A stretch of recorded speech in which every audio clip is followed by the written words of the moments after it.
बार फिर स्वागत है जनहित खबर के इस खास कार्यक्रम में और मैं हूं आपके साथ फरहान। आज हम बात करेंगे एक बेहद ही जलील पत्रकार की, जिसने जलालत की, बेशर्मी की सारी हदें तोड़ दी हैं। अब तक लगता था कि कहीं ना कहीं सरकार की हिमायत करते हुए नजर आते हैं, लेकिन मौजूदा समय में जिस तरह की बातें इस पत्रकार के द्वारा की जा रही हैं बिल्कुल बर्दाश्त करने लायक नहीं है।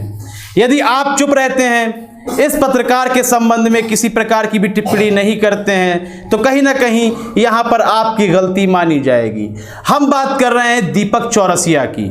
आपको याद होगा दिल्ली दंगे हुए थे, शाहरुख नाम का एक व्यक्ति पिस्तौल को लहराता हुआ सड़कों पर निकल आया था और उसके निकलने के बाद किसी प्रकार की भी उसकी हिमायत नहीं की गई, बल्कि तमाम बातें सामने आई कि वह अपने सुरक्षा को लेकर पिस्तौल लेकर निकला था। और यदि इस बात की थोड़ी तफ्तीश की जाए, गहराई तक जाया जाए, तो साफ मालूम पड़ता है कि दिल्ली के भीतर अल्पसंख्यक समुदाय को निशाना बनाया जा रहा था। और जब आपको निशाना बनाया जाएगा तो आप उसके बदले में क्या करेंगे? क्या आप फूलों की माला लेकर सामने आएंगे या फिर आप भी पिस्तौल लेकर सामने आएंगे? यदि यह कार्य संवैधानिक रूप से गलत था तो इसकी सबने निंदा भी की है। शाहरुख के पक्ष में कोई भी खड़ा नहीं हुआ।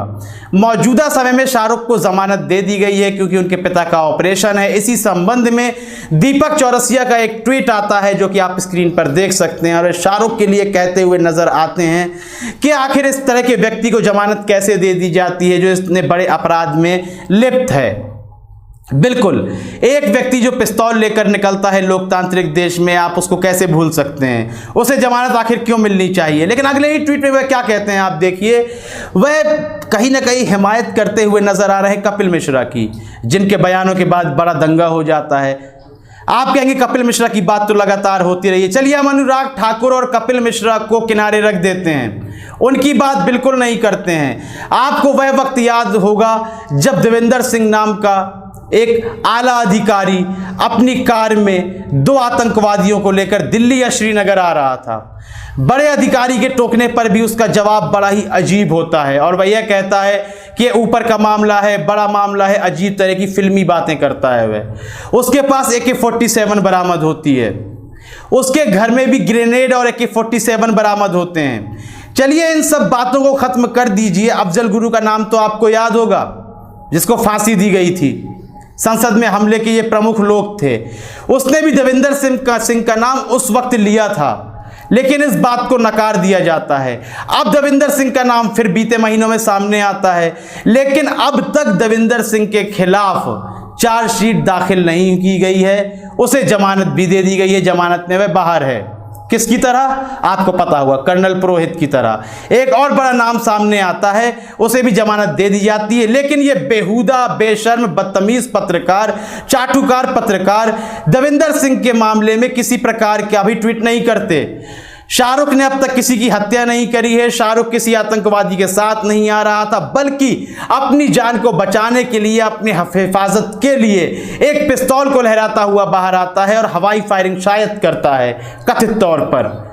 देवेंद्र सिंह एक आतंकी के साथ पकड़ा जाता है, तब इस तरह के पत्रकार चुप रहते हैं। यहां पर हम इन पत्रकारों की निंदा करने के लिए बिल्कुल नहीं बैठे हुए हैं, ना ही हम कह रहे हैं कि आप इनकी निंदा कीजिए, बल्कि हम यह कह रहे हैं कि सोशल मीडिया का फुल प्रयोग कीजिए, पूरी तरह प्रयोग कीजिए। शाहरुख के पक्ष में नहीं उतरना है, बल्कि देवेंद्र सिंह को लेकर जिस तरह कोई बयान नहीं दिया जा रहा है, किसी तरह के समाचार सामने नहीं आ रहे हैं, यह बेहद ही निंदनीय है। यदि पाकिस्तान में कुछ हाफिज सईद या मसूद अजहर जैसे लोग हैं जिनका पाकिस्तान लगातार बचाव कर रहा है, तो भारत में कितने हाफिज सईद और कितने मसूद अजहर बैठे हुए हैं, यह आपको अब बताना होगा सोशल मीडिया में।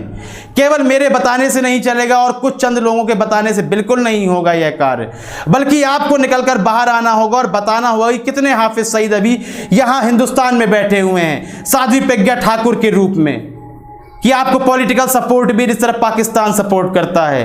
तो केवल हाफिज सईद की निंदा करने से कार्य बिल्कुल नहीं चलेगा। इस संबंध में आपकी राय बहुत ही महत्वपूर्ण है। जिस तरह दीपक चौरसिया की तरह बेशर्म और चाटुकार, हम भड़वा और दलाल इन्हें भी कह सकते हैं, जिस तरह अमीश देवगन को कहा गया था, इस तरह के दलाल पत्रकार जब तक सामने आते रहेंगे, यकीन कीजिए अल्पसंख्यक समुदाय को छांट छांट कर निशाना बनाया जाएगा। तो यह छटनी आप भी शुरू कर दीजिए और कमेंट सेक्शन में अपनी राय अवश्य दीजिए।